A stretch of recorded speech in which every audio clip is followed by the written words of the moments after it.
Boyjon. Qo'shnini kelini deysizmi? Voy, o'zimizning uyda faqat qo'shnini kelin maqtaysiz-ku. Yoshligimda onam qo'shnimizning qizini maqtaydilar. A shuni to'g'ri aytib qo'yib qoling, siz ham tozalab chiqing hamma joyini. Mehmonlar qachon kelishar ekan? Ertaga? Ha, bo'ldi, hozir hamma joyni tozalab qo'yaman. Включаю режим уборка. Включаю режим уборка.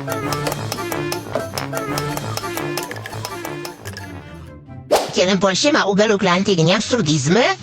Mehmonlar kelsa nima deydi? Voy, hamma tegini tozalamabsiz-ku. Gapirib o'zimni qoladi-ya. Mana chochularingizni qarang, sarg'ayib yotibdi. Bu nima degan gap? Ammo telarni tozalang, mehmonlar kelsa shaltomagan kelin demasin. Mana chochularingizni qarang, shuni qo'yasizmi mehmonlar oldiga. Voy, tavba qildim. Mana bu o'lgur meni nimaga olib kelyapsiz? Sizga shunda ustiga suqib qo'ysa ovqatib turadi-ku. Voy, tayyor olib kelganini qilmaysizlar. Gapirib o'zini pulimdan chiqdi-ya. Charchab ketdi odam. Qachon ketarkin bilan bular? Har kuni mehmon. Voy, oyijon, ketishyaptimi? Voy, ketishmasin, unga o'qtigini ko'rishmaydimi? Akvamariylarda yuvganman. Ko'rib ketsin, har bitta sochimni issiq suvda ivitib, oppoq qilib akvamariyda yuvib qo'ydim-ku. Ko'rishmaydimi? Ko'ringlar tegini. Bitta shot qoldi ko'rmagan joyinglar.